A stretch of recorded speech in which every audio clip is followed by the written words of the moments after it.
Well, good evening, everyone. I'm super happy to be here tonight in this special edition of GENAM's Book Club. As you might know, GENAM is a group of research and studies in literature, art, and narrative of the University of São Paulo, Brazil. I'm super happy to be here having you all, our members, and also our dear guest tonight, Dr. Alan Remde. Alan is a family doctor here in the United States, in New Jersey. He is also a professor and a preceptor at St. Luke's University. So he practices medicine, but he also teaches medicine. He advises students and junior physicians, right? So he has this practical side of medicine and also the teaching side, the educational side of medicine, which most of us also have around here or had, right? So this is very important. It's an honor to having you here Thank to you. hear about your experience. And Alan is also a researcher here in the United States, so he has lots of articles published on medicine, nutrition, the relation between medicine, nutrition, and integrative medicine. So he has lots to tell us about this long experience that he has. But also, what made me invite Alan tonight was one of his stories. So we are among writers here too, and people who study literature. So this is very important.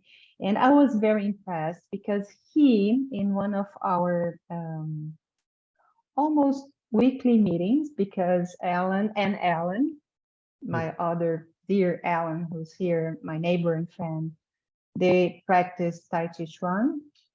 Yeah. Yes. Am I right? Yeah, Okay. right. Oh, now my mind just went, okay, is it Tai Chi Chuan? Yes, it is. Yeah, that's right. Together for a long time now, and they have this Saturday morning classes, and they always have lunch together. And as long as I'm here for 1 year and a half, they started to invite me to these lunches. So we have this wonderful conversations almost every week.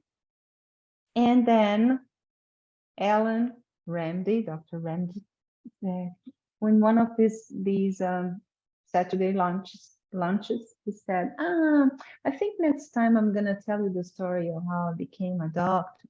And we were very anxious about me listening to the story. I wanted to know how he became a doctor, right?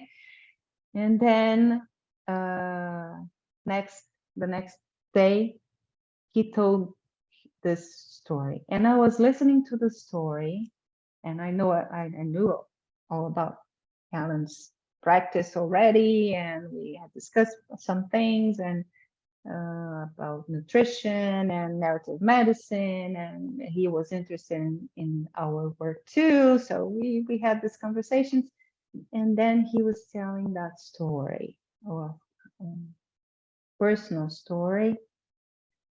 And what impressed me was not only the story itself, because the story is very unique, Yeah. facts of the story, but also the way he was telling the stories. Well, this is wonderful. So he impressed me not only by the story of how he became a doctor, but also as a narrator. So you are here today because you're a physician and a narrator, Alan. And so, and I really wanted, people, Genam's members and everybody to know more about you and your unique relationship with medicine and also with stories. So tonight I asked Hélio, the Genam's member and surgeon, because there's something about this story about surgery, as Alan Goodhart just told us in the beginning. So I invited Hélio to lead the way tonight and to be the moderator of this conversation. I want to welcome everyone. I see Jekeli here. Jekeli is also a doctor, a physician. Selma is also a physician. So we have more physicians tonight than people from arts and humanities. Incredibly same, because we I and Andrea come from the arts. Bronia is coming. Bronia is a psychologist. So many people of healthcare practitioners and professionals here tonight. We are honored to have you here. I'm super happy to host you tonight. And Hélio, it's with you now. Okay. Sure.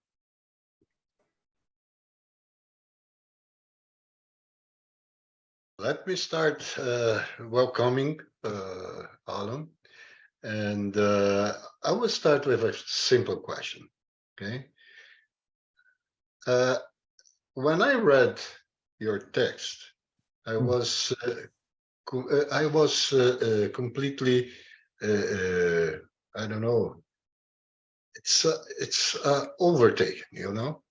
Okay. So the feelings were very strong. And I imagine that for a child, 11-year-old child, the feelings were very strong too. But I would like to know about your feelings, not when you were 11 years old, but what about now, as you grew up, and when you see this text, and with everything in your life, how do you feel now when you read it? That's an interesting question, Alia. How do I feel now?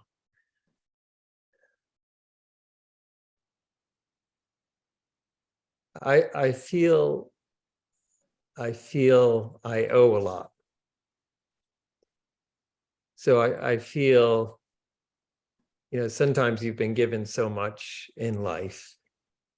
I feel I owe a lot, basically. That's how I feel, to a great extent. And I feel responsibility of some sort that's not particularly well defined, but I feel responsibility for living a certain way, and with my fellow humans, sharing and supporting. That's how I feel. I asked this because we have a direction in this group, and that it means that the discourse actually, the words, they actually mean what they are. They are not just writings. They are facts. They influence people's life. Fabiana has an article named "What to Do with Words." That's right. How to change lives. How to change lives with words. That's it. So this is our north, and I felt exactly the same. That this test changed your life. Yeah. And so this is amazing. That's why I question of your feelings right now. And I guess you give this test to your students, to your residents. And what do you get from them in return? What do they say, or what do they say that they feel when they read it? I haven't given this text to my other students, actually. Why not? Well, maybe I will. Maybe I will. No, I've shared, just with your group. Is the only person I've shared with at this point.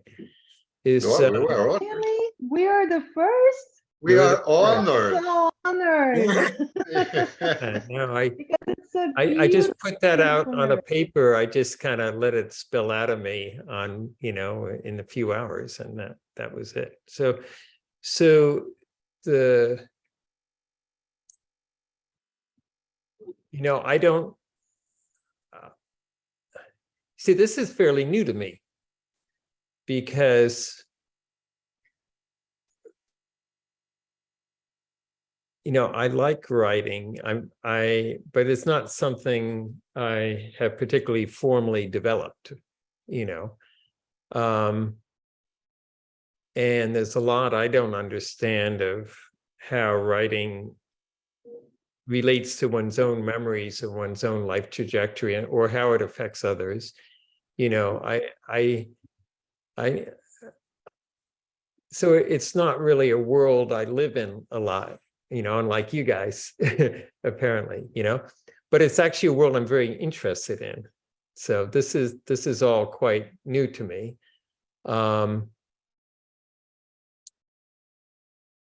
Because I live in a world, on the one hand, that's highly conceptual, facts and figures, which all doctors have to know, of course. And but on the other hand, I have this other side of my mind that I very much,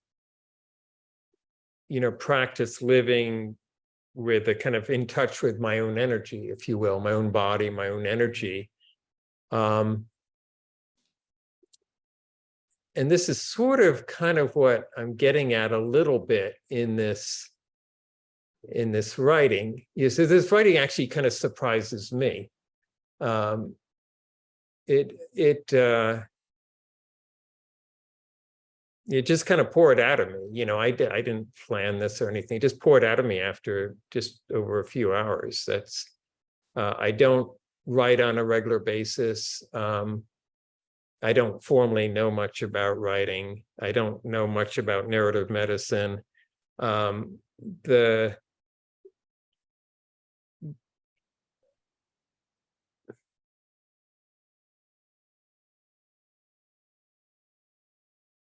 And so a question for me of kind of, practicing kind of living in my body and with my energy, because I'm also an acupuncturist. So I listen to my own bioenergy. I mean, I will literally lay in bed and I will practice listening to my energy flows, which we all have, but somebody who practices acupuncture or Tai Chi and meditation for many years, perhaps is a little more, adept at, just like a composer of music probably hears the sounds a little, better than I would, right?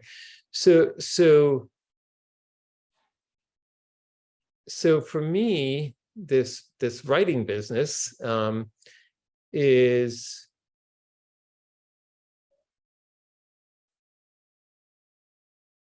I don't know if it's a bridge, between these worlds, because there's this conceptual world, and then there's this kind of moment-to-moment kind of bioenergetic body world that I live in. And these are very different facets of myself. And so it was interesting to me that expressing things on paper, which again, I don't do very often, was actually quite helpful to me. If that makes any sense. I don't know if I'm making sense to you, but this is what I feel. So Makes total sense. Yeah, but it's interesting because there are exactly this. There are two different worlds. Right? yeah. Yeah, and you transit between both. That it's almost as we used to say that we have frontiers between health and disease or illness.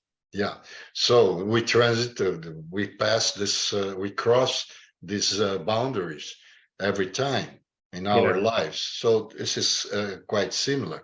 But I would like to know, I am a teacher too. Right. Okay? So I taught for many years, and I'm a researcher. Sure. And dealing with students and residents, it's very difficult for us, at least nowadays, to convince them that this, what you called integrative medicine or integrative medicine, that this is an important thing, because we are becoming very technical, Yeah. but not human. Yeah. That's it. I We would, are almost I would have robots. to agree with you sometimes, acknowledging how hard people work in the healthcare field with great respect to all the specialists and all the different fields, but I think there's truth in what you say. And, I studied some evidence-based medicine. I'm also a researcher, I studied some evidence-based medicine. I took some of the original courses in evidence-based medicine, and really interested me, and I thought it was very valuable. But I also realized it could become the next tyranny. And it's like anything, it's what you do with it, how you approach it, and I think in some ways, evidence-based medicine, which I love in many ways, has become the next tyranny. Yeah, that's our feelings too, because I guess they inverted this the meaning of the evidence-based medicine. Yeah. And I guess you are right. It's the next tyranny as well. But because if I may just continue saying something on that, the originators of evidence medicine never stated that it was supposed to be the totality of medicine. They talked about something called clinical jazz. That is, you would combine the best scientific evidence and the artistry and creativity of medicine, and you would combine them into clinical jazz. But I think the second part has gotten lost to a great degree. Talking about jazz, I know you are a choir singer. I used to sing very, very amateur level. I think that the church where I sang was very short on more bass singers, so they admitted I thought whatsoever. Right. I thought that you just... use this to teach your students, your residents, so you don't sing to them. But you're getting me inspired with all sorts of great ideas here. So no, because actually this is we are talking about art, not only about literature, not only about writing, but about art in general. So how do you use this knowledge, all this general concepts that you have from many places, from Tai Chi, from music, from arts, painters, how do you put all of this together, and how do you use this, if you do, to teach your students? Well, we are very interested in this student stuff, Sure. So one thing I try to teach, residents and students is use your heart as a stethoscope. So I even have a little game. I'll say, go into the room, introduce yourself, make some small talk and establish rapport.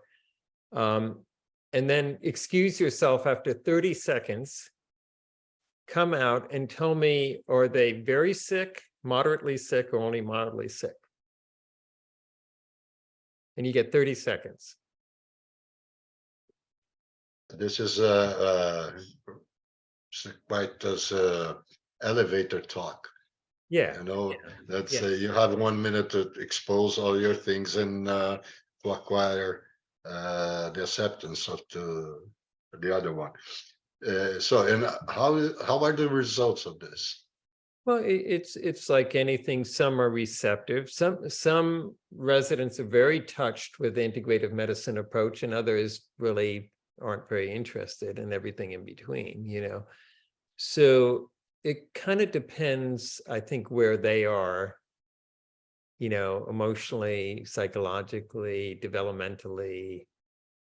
You know, themselves. So I need to kind of tailor my message according to where they are. And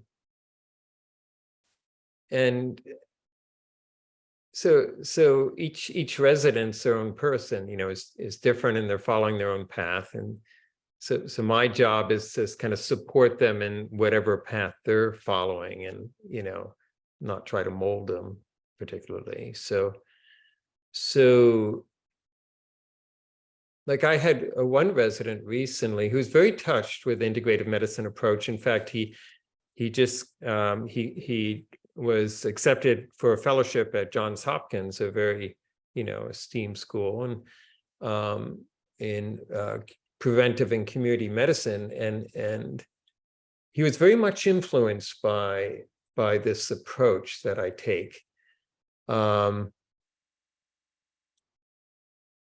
So you know, so what I kind of play with, and I don't have some, you know, formula or answer particularly, but I play with you know, listening, you know, intellectually to all the facts and stuff, but then also listening with my heart, and then, you know, I'll actually check the pulses and practice reading their bioenergy, because, you know, one of my sayings is the body never lies. You know, we all tell ourselves stories, but the body never lies. And so if I can feel what their energy is like, you know, is their energy smooth, or is it all prickly? You know, is it, and that tells me a lot about where they're at and perhaps what treatment they may need. So I have a lot of patients, for example, with chronic pain. That's why I studied acupuncture. I actually wrote a book in a national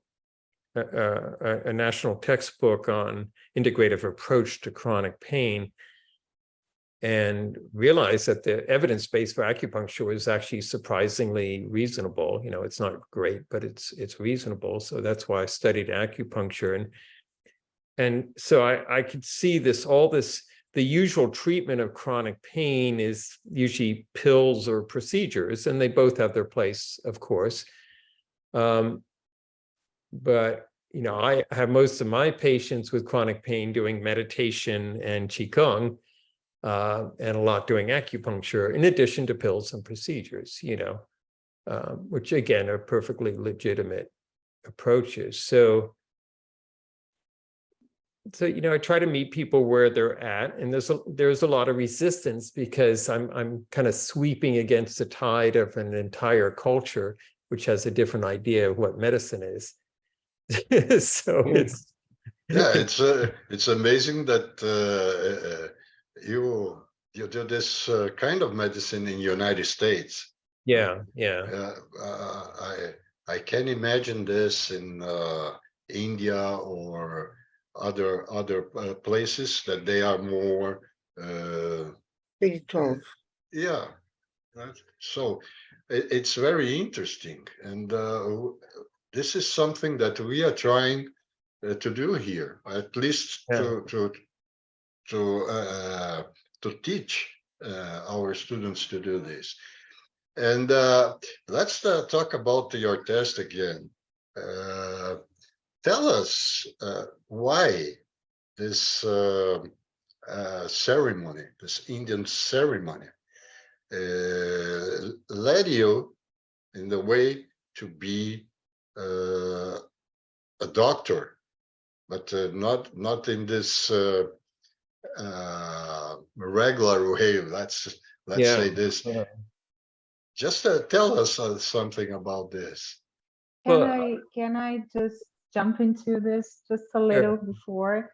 I don't know if everyone had the opportunity to read the text. If you allow me, I would like to read a paragraph of the text so that everybody can, get the feeling of it. Just the first paragraph. My accent is not Alan's accent.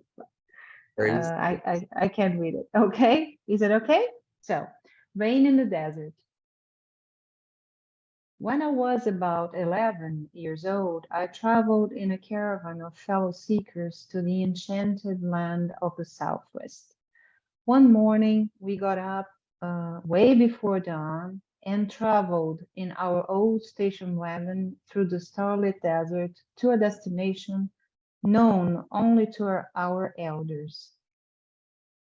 Hours later, arriving as the sun's power began to declare itself on the eastern horizon, we gazed before us at a great mesa rising high up into the sky from the desert floor. Slowly, we I don't know how to pronounce this.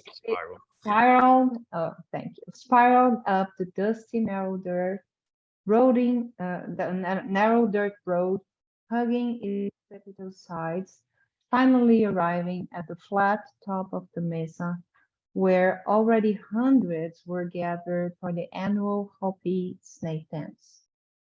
White men were rarely welcome in that pueblo, perched high above the desert, given the history of genocidal relations against their kind. But on this special day, we were welcome, if only cautiously. I found my place on the parched dirt among the tightly packed Indians in the central plaza and waited. The drums began. Mother Earth drums with a deep rhythm that reached deep inside. Deep, monotonous to the thinking mind, but calling the depths. Slowly, Hopi Indians, wearing nothing but loin clothes and ceremonial tattoos, shuffle danced into the plaza. The crowd, now numbering a couple of thousand, crammed into this little desert plaza high above the airplanes, was quiet. As more Indians slowly danced to the rhythm into the square, they formed a natural oval. At the far end of this oval of dance was a little structure, and as each Indian passed it, they would stop, reach in, and pick up a live rattlesnake. Hours later, having picked up a new rattlesnake with each pass around the oval, they each would have a dozen or so rattlesnakes writhing around their body as they slowly danced in the ever-increasing intensity of desert sun. How little did my 11-year-old mind comprehend the scene, but something deeper inside heard the drums, heard the call. Okay, Hélio, now you can go further with your question. No, Alan, please. Yeah. I can read a little if you want me to. Yeah, Okay. All right, you please. can. Of course. Because the next part follows, of course. The day was done, and we traveled home through the parched landscape. It had not rained for many weeks. That evening, we camped in an arroyo, a dry desert riverbed. Being largely from the metropolitan East, we knew nothing of the ways of the Southwest deserts. In the middle of the night, I woke to the sound of thunder and pounding rain. The tent floor was already a small pond, and the sogginess of my sleeping bag had pulled me out of my weary slumber. Everybody was utterly soaked. The arroyo was filling with water. There was a danger we could be swept away in a flash flood. Quickly, we broke camp and moved our tents to higher ground. It was only later that I made the connection between the snake dance which is a sacred rain dance and the downpour of that night. Okay. Now I return to my question. Okay, tell us more about this. How this path ceremony led Alan to being a physician. And let's see if this is true or fiction. I mean, yeah, I mean, this would be many factors, you know, and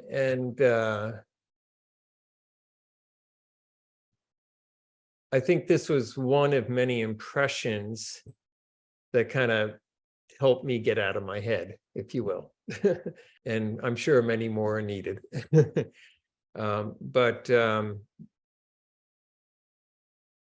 I think we take in impressions on many different levels, and many of them on an unconscious level, basically.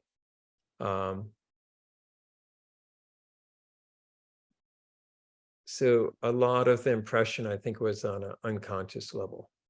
Can I say just fast? I book about this experience. It doesn't matter if it was real or fiction or something that you created in your mind, but it's interesting anyway. Create a history if you don't have all the details, but write what you have in your mind. Doesn't matter if it's true. It's a good story. It's an amazing essay. Yeah. And I would say, no, I said that being fictional, maybe it's not the best word for that, because I know when Alan told the story about how he became a physician, it was not that story. He can tell us the story later, maybe, but let's speak about this text a little bit more. Everything is related, of course. Everything is integrated, right? Nothing is separated, of course. But the physician was inside the 11-year-old boy. That's true. Because the physician is born from the 11-year-old boy in the text, right? We have 3 Allens in the text. We have the 11-year-old boy, right? We have the second one is the recently graduated. Is this the second one? Yeah, recently graduated. Yeah. Yeah, and the third one, I read it many times, but I think my mind is not good. And we have 3 Allens text, Yeah. right? Yeah. And all of them are Alan, right? The person that we have here tonight, right? So that's it. May I ask you something, Sure. Dr. Remde? I've read your text, and I kept thinking, if you are trying to tell us that you became a more humanist, a more instinctive doctor, more than some rational colleagues that didn't have this kind of experiences, and that you use your this instinctive intuition in your way of being a doctor. I think so. Yeah. I mean, I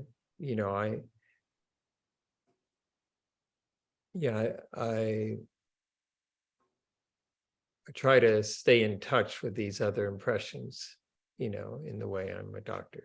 Yeah. I asked this because the rest of the text, when you tell us about your personal experience with your family, and then this guy who didn't believe on himself, you were doing something else and different Yeah. From giving a medicine or or even being a psychologist, because you were, even a gesture was important. A gesture that made you feel that you had an energy that could pass through you in order to mean something to the next person. Yeah. So is this something that you are conscious of when it happens, or is something that you only think about after thinking about the results? Yeah, I say, that, I'm often not particularly conscious in the ordinary sense of the term, when, sometimes, I need to let go of my head, as I say. I would say I have a very strong thought engine, right? So I have a very strong mind that way, for better or worse, and as many physicians do. But I need to trust in a kind of other aspects of myself so they can speak in an appropriate moment with the patient. So when I spoke to this patient who was kind of down and out and thought he was a nobody, I was speaking completely sincerely. And at this moment, let me just interrupt you for a second. At this moment, you changed a life with your words. Yeah. You did it. Yeah. You were acting with words. Yeah. Not with a I don't usually think of it that way, but now that you say it, I think that's true. Yeah. Yeah. Yeah. And do you think, Alan, that, because one of the things that I thought when I read your amazing essay, it's very important, as I said, as a writer, not only as a physician, I have to compliment you. It's very good. Thank you. Thank you. And I was thinking that you mention it more or less literally when you say in the text, you're very conscious that with the Indians, for example, there were cultural differences. There's a huge Right? gap. So it was a Huge cultural chasm, encounter, right? Yeah. Huge gap. Right, right. Yeah. So with the Indians, it was that.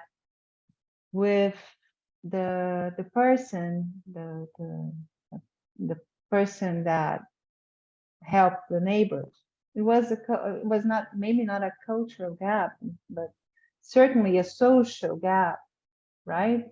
Yeah. That you were aware of, right? Yeah. You were crossing the border. Yeah. Again, and seeing the other beyond border, right? Beyond the border, and that was Hélio was saying at the beginning, crossing the border and back, crossing the border and back. So even if your father, you were crossing the border. Yeah. Border, and now I know why I didn't remember the third Alan, because today I was working, emotionally working, let's say, on my own father's passing with my therapist. So Freud probably would explain this, that I just forgot the part that you were speaking about your father, because I was trying to work on my emotions about my father's passing, right? So, well, but now I just read again text and remember. So as I was saying, that was also crossing the border between health and illness, the border between life and death, right?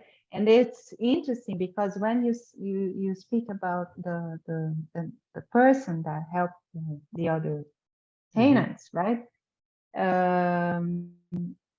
You mentioned that called my attention very much. You mentioned that he died before. Yeah. He died before. So I don't know, maybe it was literal, right? Because So he from what literally I did got, die before. He coded and was resuscitated. And Mhm. he told me that he saw a being of light, and he decided it was not his time to go, and he returned. But at that moment when I saw him in the office, he was very despondent, and his, there's huge, I think you make a good point, because there's huge boundaries, socioeconomically, status-wise, physicians are high status, right? And, Mhm, mhm. he's basically, not a high status person. He's not from a high socioeconomic class. Mhm. He doesn't have much education. And so actually, I really appreciate you bringing up this point, because that's kind of what integrative medicine's all about, is crossing borders and Mhm. crossing silos that we've often erected because of our own limitations or our own, conceits or our own conditioning of some sort. And Mhm. so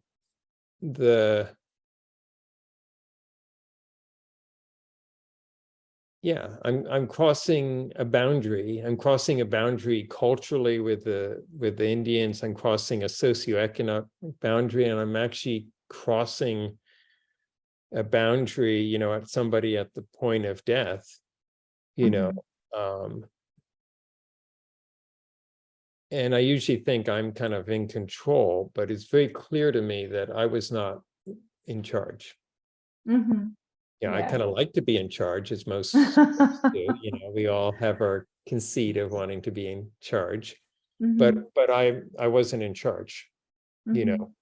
I at least had the openness to let something else be in charge. Right.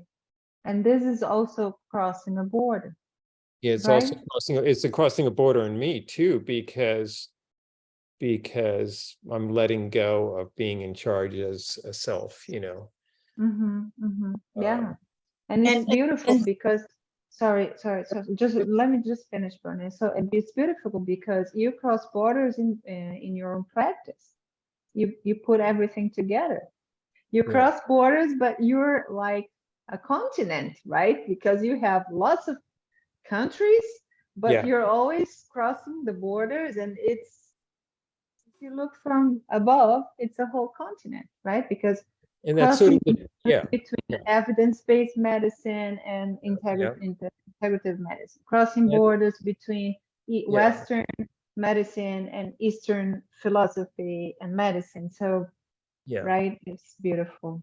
And it's sort of the job description of integrative medicine. Is our job description is to cross borders in an appropriate way, as informed by best evidence, and bring in other systems. So in order to do that, the inner work that, this isn't just an outer thing. The inner work is I need to practice my own, knowing myself as best I can.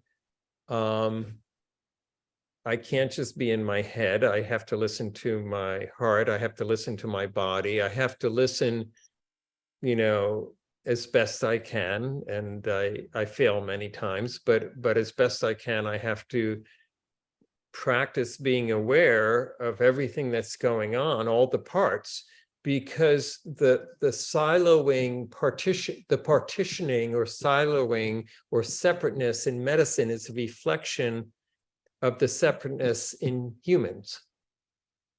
Does that make sense? Yes. Yeah. So if medicine, if healing is going to change, the first priority is a shift in consciousness.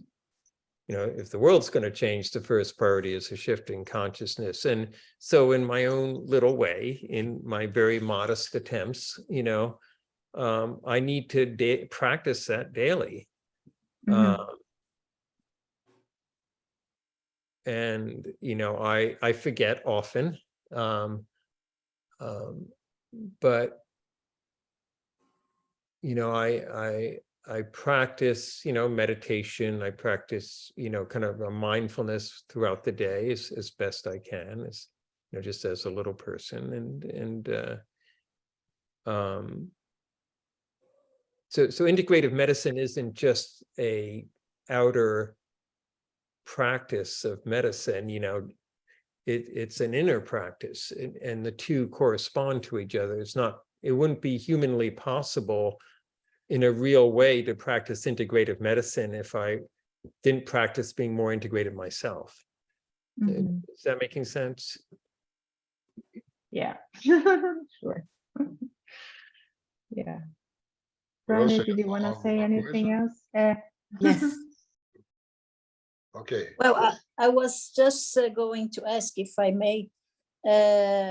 Okay, we can understand you quite well, and we are here nodding that this is the way we think that it should be, although we know it's not the way it actually is in general. So how is your practice seen by your colleagues, or how much can your acting and the results of your acting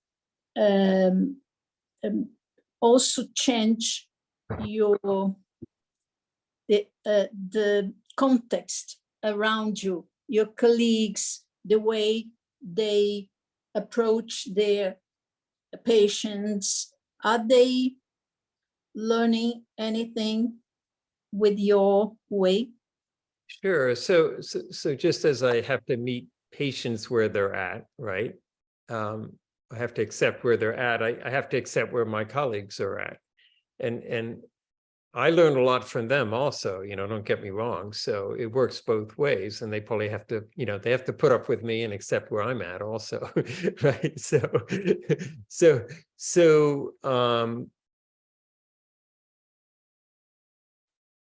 I used to work at Mount Sinai, an Institute for Health in New York City for about 4 years. And, you know, I started where my present job about 4 or 5 years ago, actually now.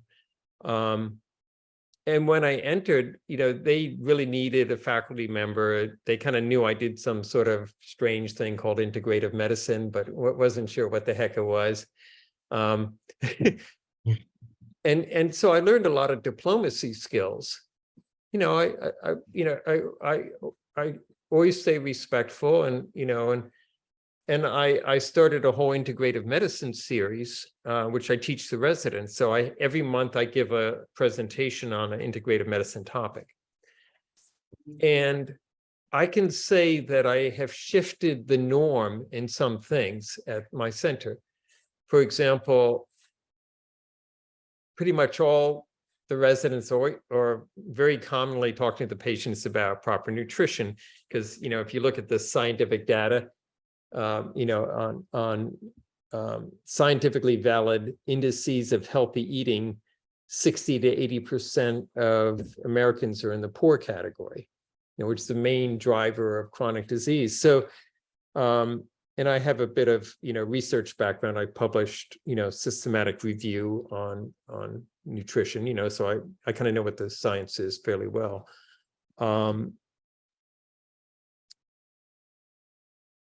And I've, you know, I have to repeat things over and over. I'm a preceptor, so I'm asking the resident, well, okay, the patient is suffering from depression. Did you talk to them about what they eat? And at first they thought that it had nothing to do with it. You know, how could what you eat have anything to do with their depression? Actually, the scientific data that it shows it has a lot to do with their depression. But after a couple of years of that, they if somebody suffers from depression, they ask what they eat. Not that it's the sole factor or even the major factor. It may be, you know, inconsequential or minor factor. And then the program director for the psychiatry residency asked me to give some presentations on nutrition and mental health. So I put together a whole evidence-based program, kind of 5-part curriculum on nutrition and mental health. And they had zero training on this, which blew me away. These were people who would be responsible for the care of mentally ill patients, and they had no training whatsoever in nutrition.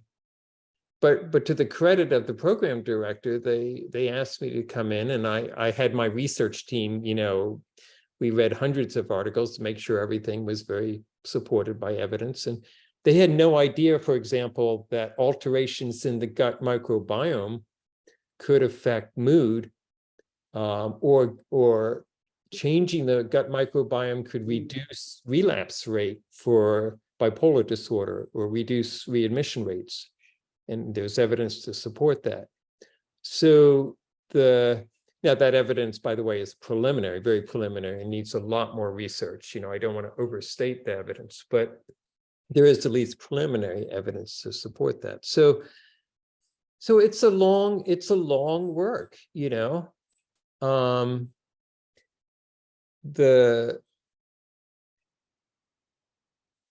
It's a very slow process. If one's, you know, working to change a culture, it's not going to change in a day or a week or a month or even a year.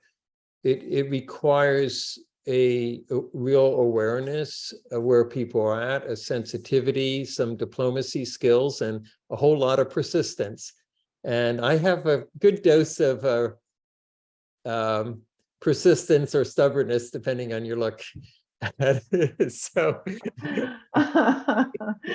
Okay. I'm gonna let Selma make her Yes. question, and I am going to pick from hold the on a sec. persistence. Okay. let Okay. me Selma, just go. hold on for 1 second. Okay. All right. Okay. Okay. Are you hearing me? Yeah. Yes. As I understood, as Dr. Allen, the question is to him. Your practice, daily practice is integrative medicine, all right? Yeah, I'm board certified in family medicine, primary care sports medicine, and integrative medicine, and I have a certification in medical acupuncture. So I kind of combine all those. Okay. Yeah. And as it is a large approach, I would like to know, at your clinical practice, what is the main approach which helps you to do the necessary change with your patient? I say sure, if I understand your question, if we look at chronic disease, right? About 80% of chronic disease is related to lifestyle. Yeah. Right? So is, you know, how people eat, do they exercise, do they get enough sleep, do they relate well to others, do they relate to a higher power that's meaningful and supportive to them? So that's 80% of chronic disease right there. But if we take a step back from that, I would say, you know, and this next statement is not scientific, it's just my own speculation, but 80% of our choices in life are related to our emotional and energy state. I agree. Right? So the way I start with almost everybody now is very different than like how I started 10 years ago. I start with encouraging people to have some sort of daily centering. Daily? Centering, or like meditation. Okay. So because if people don't have a daily centering, how are they supposed to make the right lifestyle choices? So behind the scenes of, if we look at chronic disease here, behind the scenes of chronic disease is lifestyle. Lifestyle. But behind the scenes of lifestyle is emotional and bioenergetic balance. So that's what I've come to in many years of practice. And so really where I need to start is helping people with emotional and bioenergetic balance. Now, this isn't linear, obviously. You know, if you help somebody eat slightly better, their emotional balance may be better. And then they may exercise a little more and they may be less irritable and they may relate better, et cetera. You know, so it's all one system. But it's really what I've come to is that at the center of healing is centering and connectedness, relationship. That's what's at the center. And so, yeah, that's where I start. You know, now it can be quite challenging to convince people of that because people don't understand that or get that often. But when people practice that way, they get a lot better. When they don't practice that, they don't get a lot better. You know, so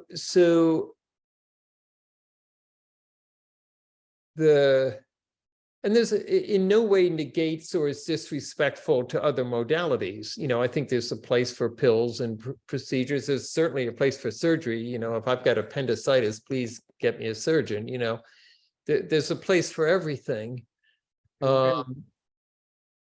Of course, right? So there's nothing here that's kind of rigid or dogmatic or anything like that. But just as a very wide principle, the place to start is centering, and the place to start with centering is to hear the person's story, right? To really, really listen to the story and, you know, listen deeply, because, you know,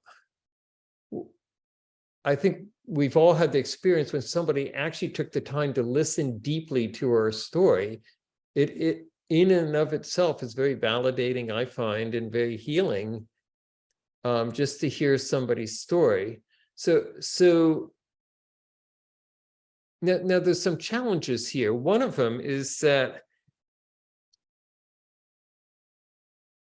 our language, you know, I know very little about narrative medicine, and you know, I'm not a linguist or something, but it has struck me that, for example, the word thinking can mean everything from Einstein, you know, discovering that energy equals mass times the speed of light squared, to kind of unhelpful rumination. And so there's a poverty of language. I mean, there are some synonyms for the word thinking, you know, there's several, but there's a poverty of language in the English language for different levels of consciousness and different aspects of thinking. So I'm even wondering if narrative medicine could contribute and develop a more rich vocabulary. I just throw that out as an idea, you know, just a little brainstorm, because it's hard to talk about something if you don't have a language to talk about it. It's sort of like a carpenter trying to build a house and all they have is a hammer and they have a shovel, you know, but they really need a level and they need a measuring tape, but they don't have that, you know. So if the number one thing that I think, you know, all humans, you know, certainly including myself, need is a shift to greater consciousness. I mean, if we look at all the world's ills and you look at the ills in medicine of, you know, of disease, and of course there's genetics and bad luck and accidents and many things, other things. But I say one of the number one things is a shift of consciousness, both in patients and healers. And we don't have a very good language for that. We don't have a very good track record for that. We don't have Hearing. we don't have a good framework for that necessarily. But that's where I think kind of the money is of where we can make a difference, if that makes any sense. So Yeah, Yes. I would say that I know who has the language for that or what. okay, And I would say it's poetry. it's very Whenever interesting. you create and you work with language in a creative way, poetry teaches.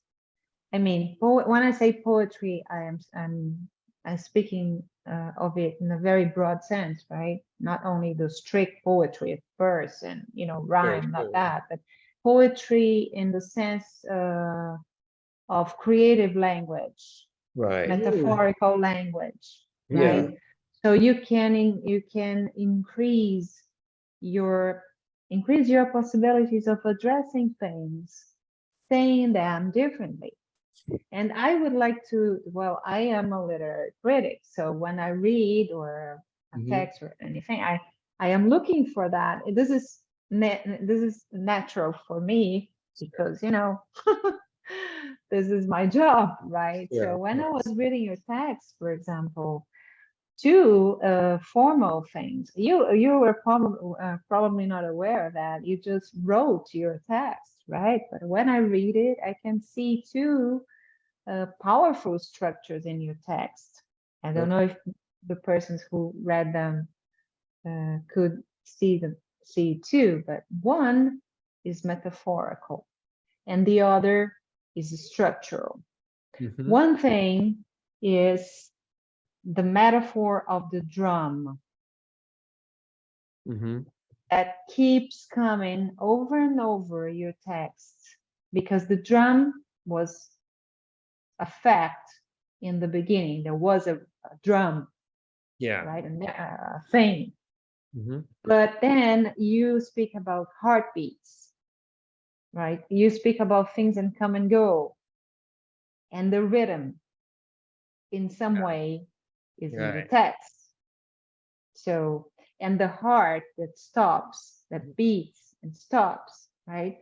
And the drum is also in the story of the man that helped the tenants. Because when you say he died and came back, I was just thinking how beautiful this is, because he died, so his heart stopped, Yeah. but came back. He Yeah. started beating again. So there's a drum in your text, and this metaphor structures your narrative in some way. Because we all die and get back to life all the time, because our hearts stop for microseconds, right? So Yeah. Yeah. comes and goes. Yeah. So this beat, this yes, no, black, white, sound, silence, right? It's in us, Yeah. right? And it's in your text too. So it's beautiful, right? How you did that.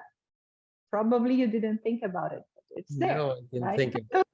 Right. I know nothing about any of this. This is very interesting to me, So, and yeah. helpful to me, because I would And you actually like said to. that, so Yeah. you're saying language is poor. Maybe when you create with language, it can address exactly what you meant to say, Yeah. even if you're not very aware of that. And this is very nice, right? Okay. And look how your text is also a drum, because the text itself has this structure. And this is the second point that I would like to point out. The text has parts, and the parts have a silence, a temporal silence in between them. Yeah, yeah, So you have one boom, boom, boom of the drum, and then a silence, yeah, which is the gap, the temporal gap. And then you have another boom, and then a silence, another boom, and then a silence. right. And these temporal breaks are very powerful because you speak about the drums, but we can hear the drums in your text because we have sound and silence, sound and silence, sound and silence. Yes. So this is beautiful, and that's well, the essay is very beautiful for its theme and everything, but the form, you know, as I always say, Andrea is gonna say, this is my advisor. She always says that, and I always say that the form is a content. Right. So your content is also in the form, even though you haven't thought about No, it. I don't, you know, this is very new to me. This is actually very helpful and interesting. Thank Yeah. you. I would actually like to learn to kind of express myself more in this way, and because this is very new to me. You don't have to learn, you already know.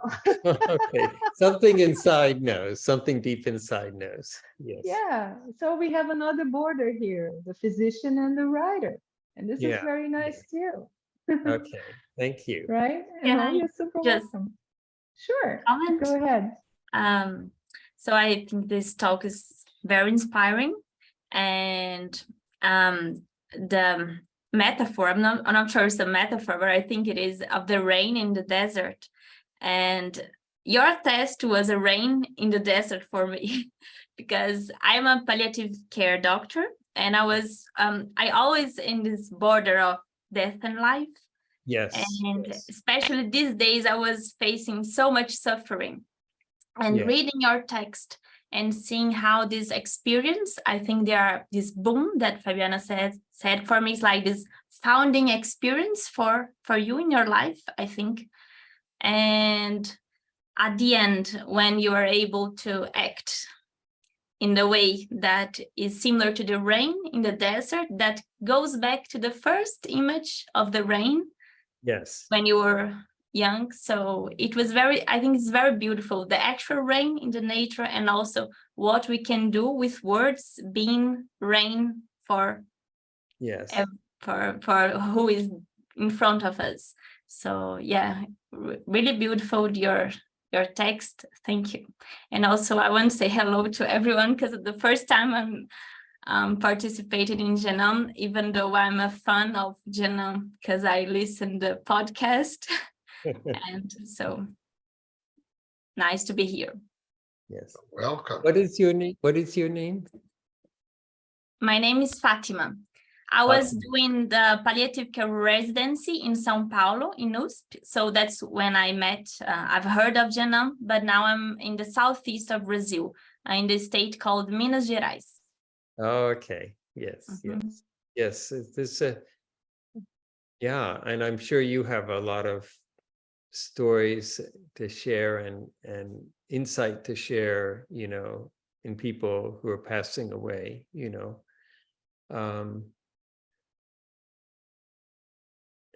Yeah, so much we don't know. So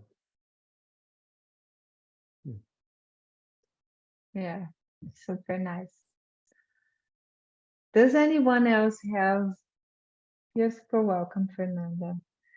Any comment, any question about the text? Because I'm gonna stick with the idea of the persistence now, because Alan has another story to share. Can I ask him to share the story of how he became a doctor? Can you tell us the story? Oh, please. Yeah, so I was actually going to be a plant ecologist before I went to medicine. And because I like the relatedness or the connectedness, right, of all these different aspects of the ecosystem, like all the different plants. So I was doing research. I was doing a 5th year college research at the Smithsonian Institute at a research station out on Chesapeake Bay. So these are estuaries, right? But I felt I'm rather introverted, I'm not naturally outgoing. So, and I felt there was something kind of in my soul that needed to relate to other human beings more. And these botanists were very nice, but let's say their social skills were somewhat limited. So He's speaking about plants. Did you get it, right? yes, I mean, if you relate right. to plants all day long, so they're very nice, but it just didn't feel quite right. So I have to say that Alan is a farmer. He has a huge plantation at his home here. I still love plants. I still love plants. So lots of things. What do you have there? Let's just mention. I have either a very large garden or a small farm, depending on your point of view. So, I have like pumpkins and squash and corn and, mustard and collards and kale and carrots and parsnips. I have all the usual crops, and I plant a lot of heirloom, so they're not just the modern, they're heirlooms, from long time ago. Like I actually plant Hopi corn from the Hopi Indians, so which somehow grows in New Jersey. It's very different climate. Yeah. Sorry, I had to interrupt you for that. Okay, continue. No worries. Yeah. So I decided maybe I should look into other fields besides being an ecologist. So, I'm just this naive college student. So I asked him, and I said, well, what other fields? Well, maybe medicine. So I asked some of my colleagues, well, how would I learn something about medicine? And they said, well, maybe you should talk to a doctor. Well, that makes sense. I said, okay, well, how would I talk to a doctor?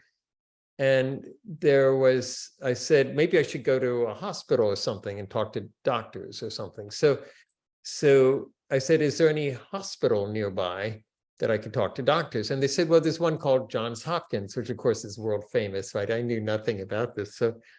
So I said, well, okay, what type of medicine should I, learn about? So I said, well, maybe I should see, because I always liked using my hands, so maybe I should see an operation.